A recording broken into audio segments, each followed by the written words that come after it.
All right. So I had to change some things around. I planned on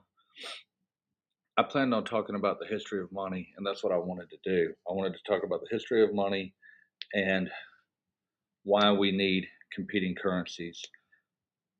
I'm not going to be able to do that. I'm going to have to talk about ICE. I'm going to have to talk about immigration. I'm going to have to talk about Donald Trump. I'm going to have to talk about war.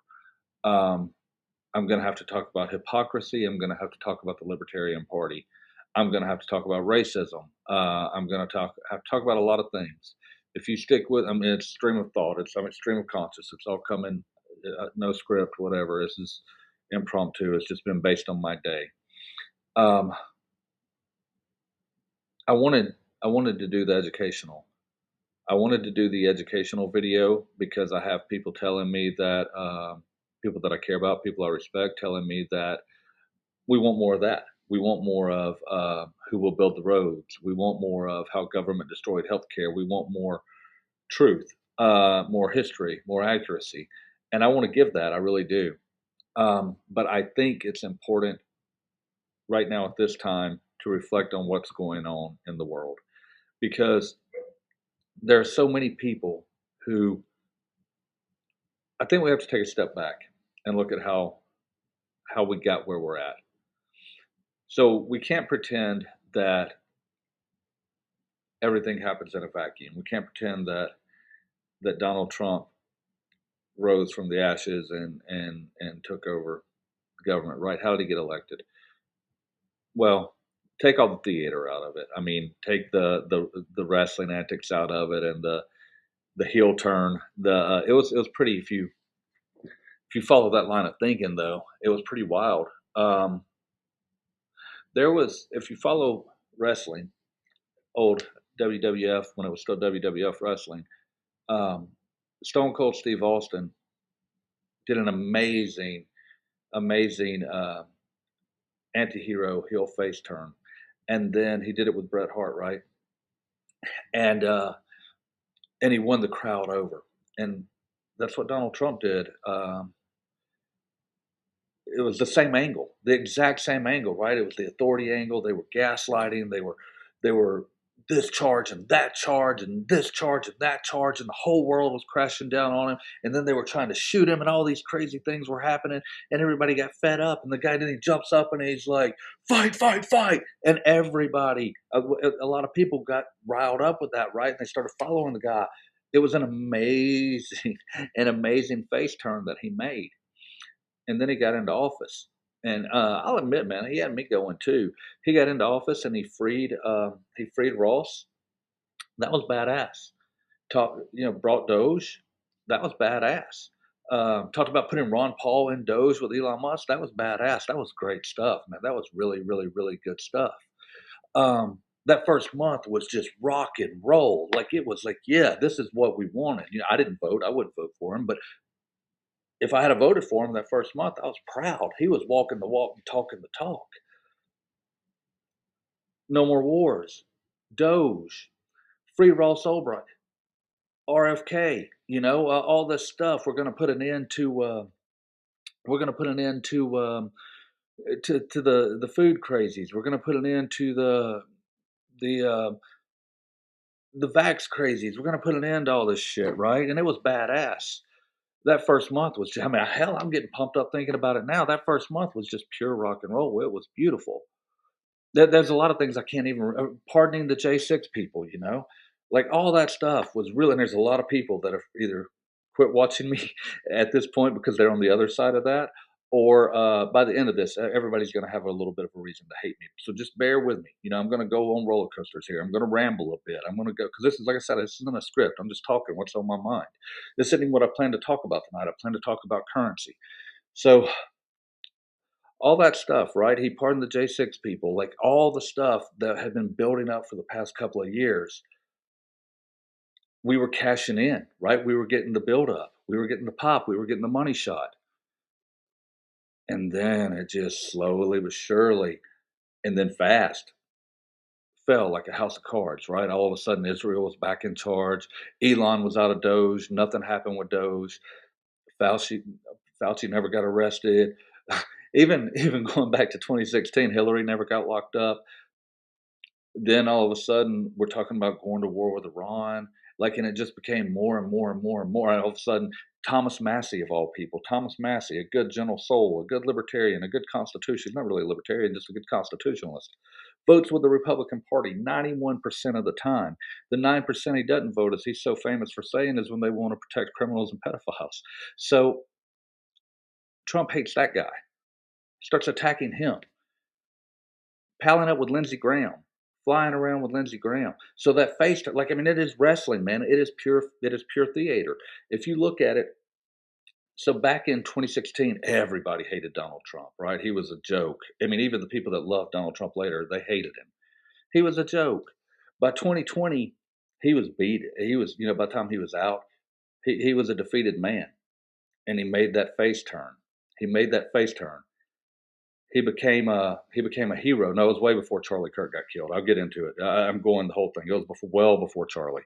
That would be a good easy way to think that, like, he had an emotional crisis, but it was way before that. But he made that face turn. Go back to what I'm talking about. He made that face turn. He became the hero, right? All the anti-establishment people were behind him. He was Stone Cold Steve Austin. He was that. I mean, it was the exact same parallel. It was the exact same angle. And then you got your payoff, and the storyline had to change, and he made the heel turn. It's all theater. None of it's real. It was all designed to do what it is. The things Donald Trump is doing right now, I will. I definitely will. I will definitely explain why. Pardon me. I've said this. I know there's a lot of people who would not agree with me. So I'm on three or four different platforms here. So if you see me, like, it seems like I'm getting kind of like talking to myself. I have chats showing up on one of my screen from, I think it's Facebook. I'm not positive, and so I'm kind of responding to that in real time. So I'm sorry for people who think that I'm just like insane over here. I'll definitely explain pardoning January 6th, because I understand if you've got a left train of thought, this is what I'm getting into. If your mind is a little bit to the left side of things, a little bit more like you historically go along with Democrats or progressives, you're going to see that January 6th is a really bad thing. Just like people who have more of a right leaning see what's going on now as a huge thing. It's the exact same thing. But I'll get to it. I'll definitely do that. But I've just got to get through this monologue and this thing. So he made his face turn. Now he's made his heel turn. Hey, Trump is where he has been put to be. This is the whole thing that I'm trying to explain to everybody. It's written. It's theater. It is WWF. It is scripted. That's it. It's just scripted. So when Donald Trump gets out, and this is what I'm trying to prevent, because I was leading that build up. I was trying to explain that build up to explain how Donald Trump got reelected, how he got so popular, and how he was able to amass so much power this time. Even though, if you look at everybody that he has in his cabinet, everybody he surrounds himself with, all his advisors were once never Trumpers. They were all the people he had. They were the deep state. Marco Rubio, they were the deep state. Ted Cruz, they were the deep state. Ben Shapiro, they were the deep. Everybody, everybody. Pam Bondi, anti-gun as it gets. They were the deep state. Those are the people he has surrounded himself with. And why? Why did he surround himself with those people? Because he was always intended to. Because so many people give him a pass just for being Donald Trump. Because the reason people love him is because they think he speaks for them.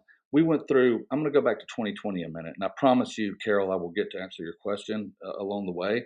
But if you go back to the way the world was in 2020, you couldn't say things for being branded a racist. You couldn't speak freely. You couldn't. It was a different world, and the left had clamps on everything. You were deplatformed on all the social media things if you spoke out about COVID. If you spoke out about the wrong thing in general, but if you spoke out about Ukraine, if you spoke out about COVID, if you spoke out about any of the hysteria going on, then you were you were shunned, you were blocked, you were out. And this is from people who already felt like they didn't have a voice. Trump was elected in 2016 because he came out and said things that he felt like that people felt like they couldn't say because they were shunned. So he got elected the first time and then they clamped down harder. I mean, look at what Canada did. Canada was debanking people, truck drivers, regular, common, ordinary people. And so Trump got all this love, and because he's like, okay, that's the kind. Never mind that he's a billionaire, because it's theater. Remember, it's what he says. It's the emotions that he invokes. And Barack Obama did the same thing in 2012. Barack Obama, there were a lot of people who, for the first time, felt like they could really have a voice. They felt like hope and change was a real thing. He amassed a cult following. Then he went straight into bombing other countries. Trump, he went through a whole script and roller coaster to get to where he was. And so in 2020, this is the best thing about that. The only really good thing to come out of Donald Trump's to come out of Donald Trump's election to me is that culture part of it did shift, but that came organically. It didn't come because of any policy made. It came because people felt empowered to speak up because they felt like they had someone who wouldn't arrest them or deplatform them or make them feel like lower or less than for speaking.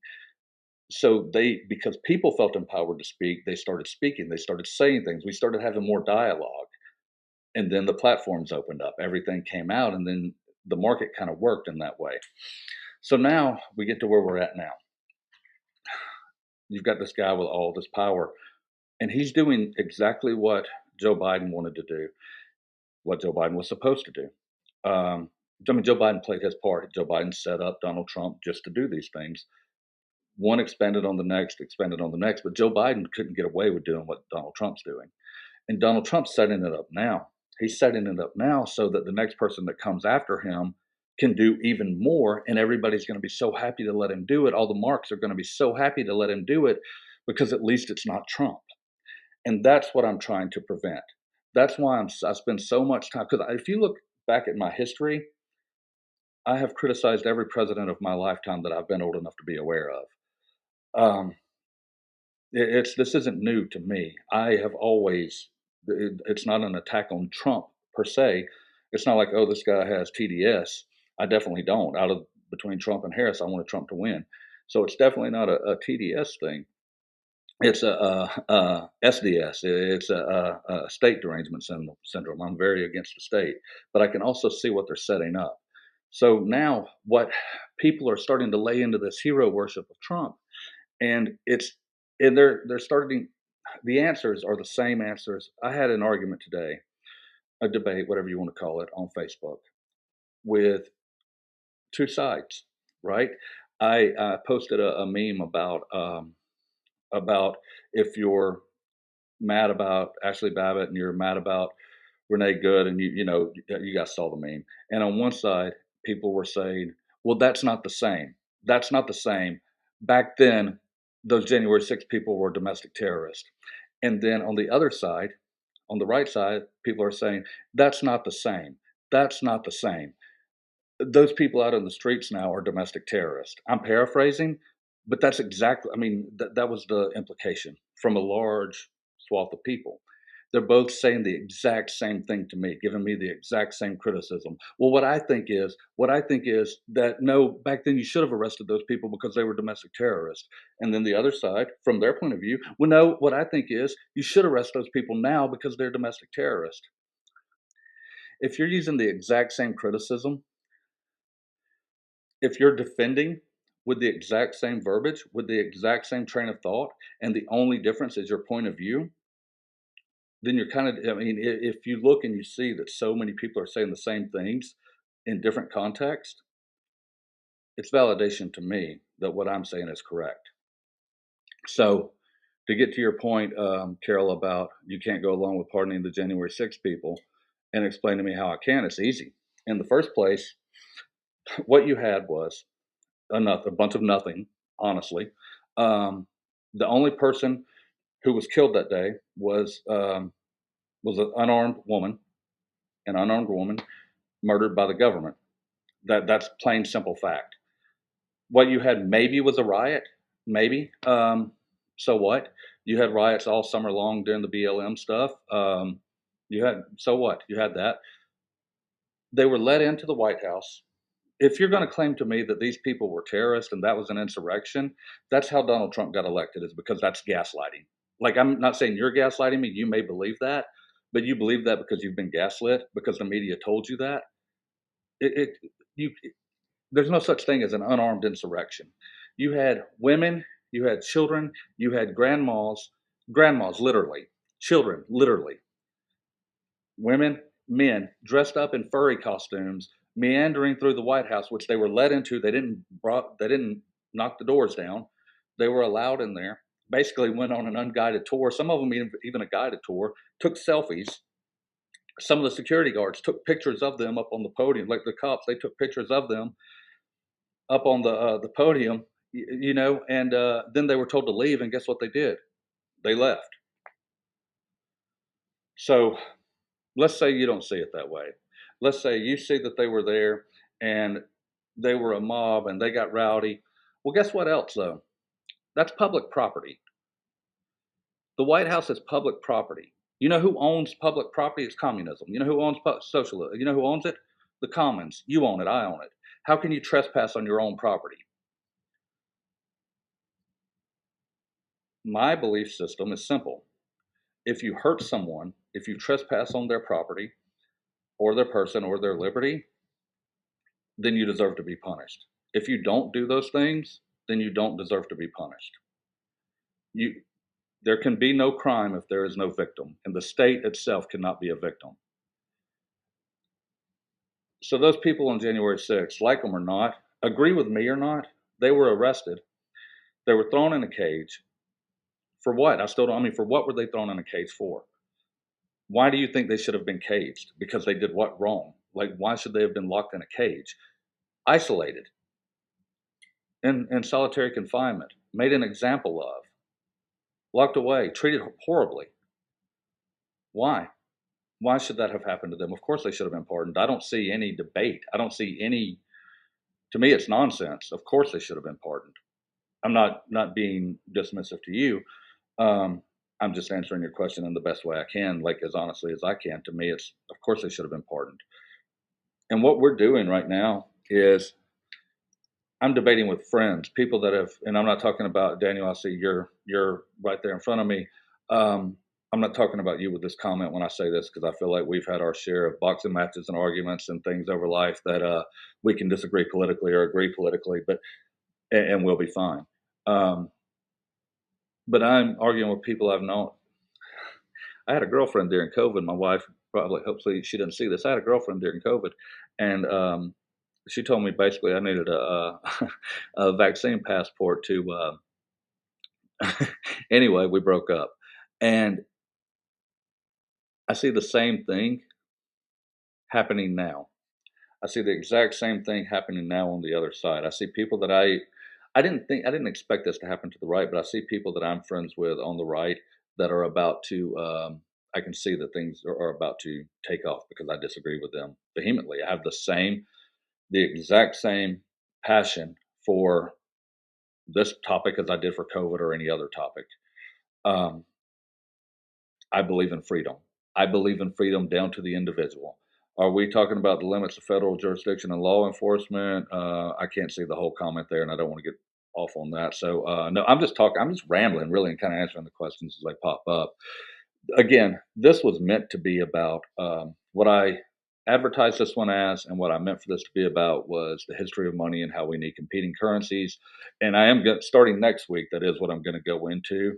I believe that it's important to go into those topics. I believe that those are more important than this, actually. But this is important because we have to stop what we're doing, because what we're doing is setting it up for the next person to take it even further. The hero worship and the hatred and the vitriol, all of it, that allowed Donald Trump to run rampant with the things he's doing right now, is going to allow the next person to do the same thing and take it up even further. And as that happens, maybe there's nothing we can do about it. It's all in God's hands, right? I still think it's my duty to try to talk reason to people and stop it and say, hey, you thought Trump was your answer. You thought Donald Trump was the answer to your political issues. You thought Donald Trump was the man that was going to come in and set you free. People thought Barack Obama was the answer to their political issues. They thought he was the man that was going to come in and set you free. The next one, at least it's not Trump, they're going to say they're going to let him get away with so much. What I want people to understand is that for your entire lives, you've always felt if you just get the right people in government, government will work. That's the whole crux. That's my whole thing. The whole crux of this is You always, not you individually, but people always think if they get the right person into government, then government will work. Government works.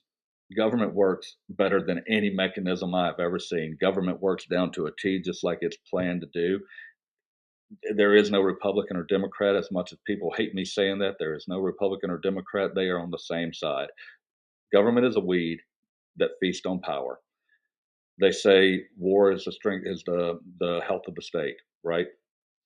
Power is the health. If war is the health of the state, power is the appetite of the state. That's what they grow on. The Republican and the Democrat, they serve the same master. The same person signs their paycheck. They get paid by the exact same person, and their only goal is not. That's why Lindsey Graham never posts about South Carolina. He's always posting about Israel. That that's why no matter which group is in power, regulation never gets rolled back. Government always grows. It always grows. The spending always grows. None of it ever gets cut. Not one, none of it. Not even a little bit. Not even what government calls reduced spending is actually a reduce in the growth of spending, and they don't even pretend to do that anymore. And Trump's the worst offender of all of them on the spending. But that's for now. Next term, somebody else, probably a Democrat. And that's the fear. That's the fear here because it is going to be a Democrat. It's designed to be this way. The Democrats are going to win the midterms, and then all the bad shit that's going to come out of that, out of what's happening now, everybody's going to say, well, it's because the Democrats won the midterms, or a Democrat's going to win the next election, going to take it back into what we just the thing that everybody, the Biden incompetence falling to pieces, and everybody's going to be like, oh, we need a Republican to come in and save it. It's designed to work that way. It's designed to look that way to our eyes. It's designed to say, oh my God, Joe Biden was so incompetent. He's let all these people across the border. He gets up there and he stammers and he talks worse than Mike does on camera. And anybody will be better than him. And then the blame is and then you're going to have another Trump coming back in because at least strength is better than incompetence, they're going to say. And then it's going to grow more. And eventually you're going to be quartering soldiers in your house. Eventually, you're not even going to be able to throw tea off the harbor. That's where it's at. I mean, and if you can't see that, that's why principles do matter. That's why consistency in political philosophy matters. Because if you hold to a true political philosophy, if you hold to don't hurt people, don't take their stuff, otherwise let them be free, the government shouldn't be able to do things I don't do, then you're chained in. You can't just get emotional and say, oh my God, well, we got to have somebody come in and save us. Government really, in our daily lives and our daily interactions, government doesn't matter. Most of the things we do are volunteerism. The only time Michael Malice once said that the only time a lot of people encounter violence is in public school. And that's true. And I'll tell you in a minute, I'll get it to it. And besides Michael Malice saying the only time that a lot of people encounter violence is in public school, I can't bring them on video. I'm on I'm on 3 or 4 different platforms, and I'm just like I don't want to touch any of them because I'm just lucky to be on it at all. So anyway, besides Michael Malice saying that, or to Michael Malice's point of the only time some people experience violence is when they go to in their whole lives is when they go to public school. The only time most of us experience government outside of public school is in a situation we don't want to. Is when we're being violated, and we're having to go get our tags. We're having to go pay their taxes. We're having to go get a speeding. It's always, but just going about like free trade, things of that nature. Outside of when they're robbing us, we don't need government to exist. And to get back to my point about the competing currencies and all of that, that starts next week.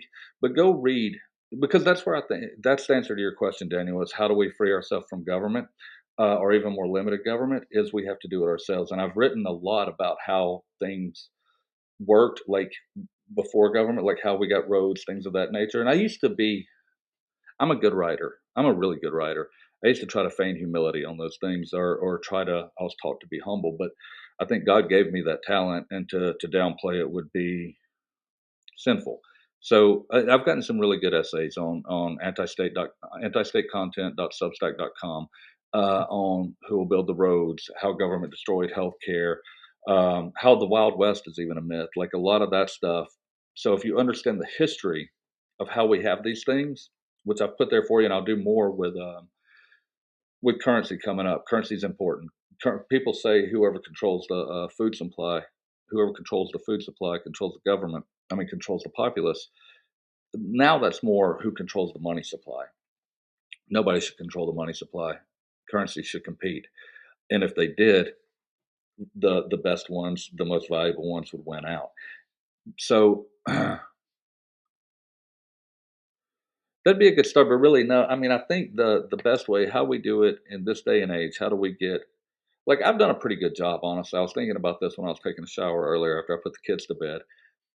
I I don't like, I do this more because I'm afraid of what may come, and because I love people, and I'm kind of a political junkie, and I have been for most of my adult life. So that's why I spend a lot of time talking and writing about this stuff. But as far as actual, I'm on a farm.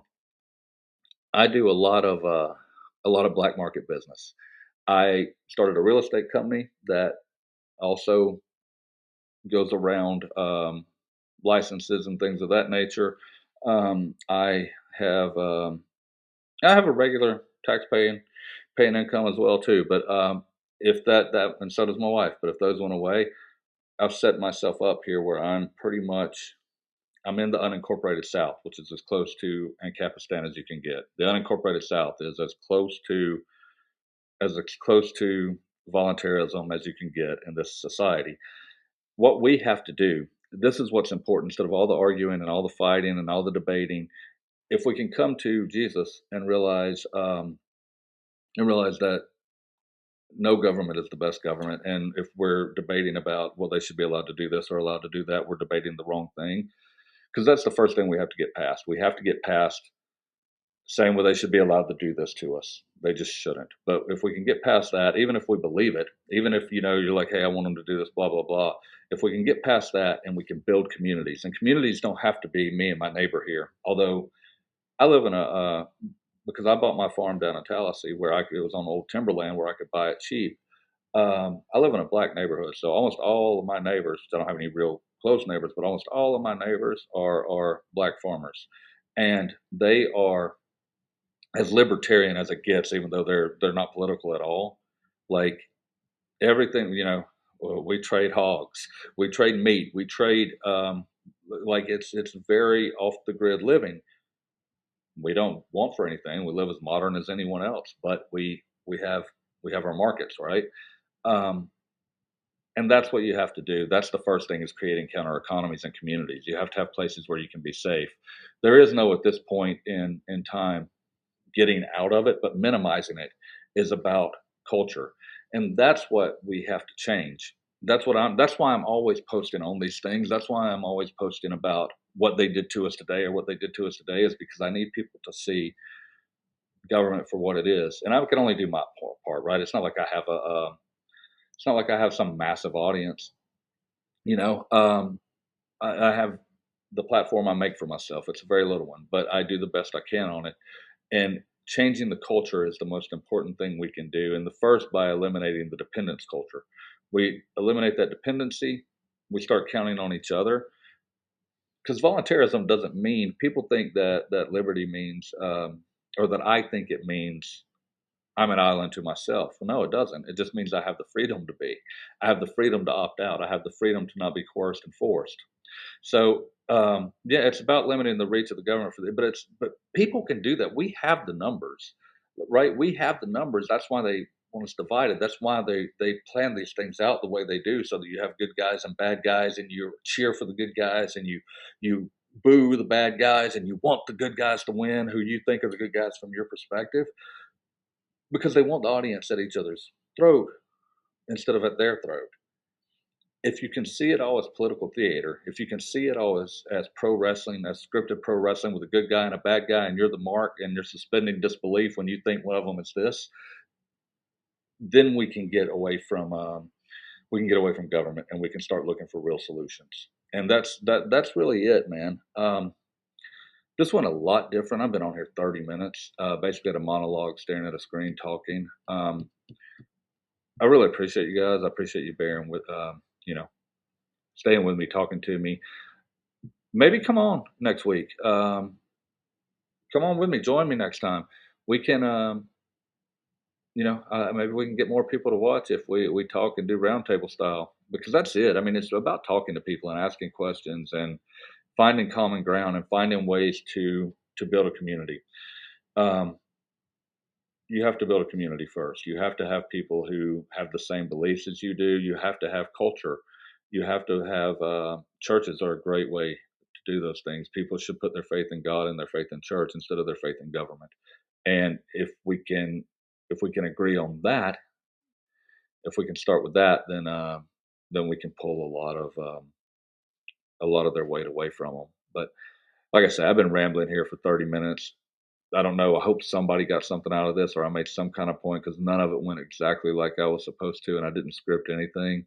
But I had fun anyway. I had fun answering. I've never done it this way. I usually just record. I usually come in and know exactly what I'm going to talk about, have a beginning, middle, and end, and do it that way. But it's been kind of fun for me, so I appreciate it. All right, I'm gonna get off now. It's 30 minutes, 31 minutes and 6 seconds. It looks like. I think that's long enough for anybody to look at my wrinkled face and hear my old voice.